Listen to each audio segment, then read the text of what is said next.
నమస్తే అండి.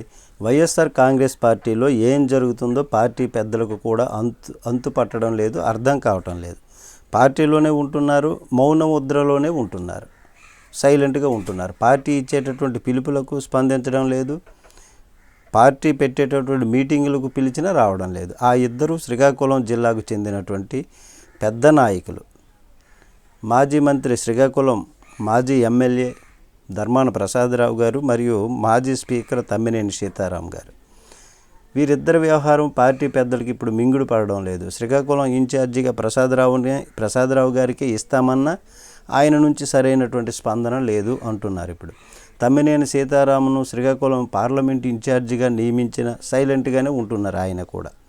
మరి ఉత్తరాంధ్ర రీజనల్ కోఆర్డినేటర్గా ఇటీవల నియమితులైనటువంటి మాజీ మంత్రి కురసాల కన్నబాబు గారు తొలిసారి ఆ హోదాలో శ్రీకాకుళం వచ్చి పార్టీ మీటింగ్ పెడితే ఈ ఇద్దరు నాయకులు కూడా డుమ్మా కొట్టారు. దీంతో ఏమి చేయాలో పాలుపోవడం లేదు అనుకుంటున్నారు. ఇప్పుడు ఈ ఇద్దరు బలమైనటువంటి సామాజిక వర్గానికి చెందినటువంటి నాయకులు కావడమే విశేషం. అంతేకాకుండా రాజకీయంగా అనుభవం విశేషంగా కలిగి ఉన్నటువంటి వారు. దీంతో వీరి కోసం పార్టీ వేచి చూడాల్సినటువంటి పరిస్థితి. ఈ ఇద్దరు ఇతర పార్టీలోకి వెళ్తారు అనేటటువంటి ప్రచారం జరిగినా అక్కడ నుంచి సరైనటువంటి సానుకూలత రాలేదు అని చెబుతున్నారు. ఎన్నికలకు చాలా సమయం ఉండటంతో అప్పటి వరకు ఆలోచించుకోవచ్చు అనేటటువంటి విధంగా ఈ నాయకులు వైసీపీలోనే ఉంటారా అన్నది తర్కించుకుంటున్నారు. కీలక సమావేశం జరిగినప్పుడు కూడా ఈ నేతలు రాకపోవడం పట్ల పార్టీలో పెద్ద ఎత్తున చర్చ సాగుతోంది.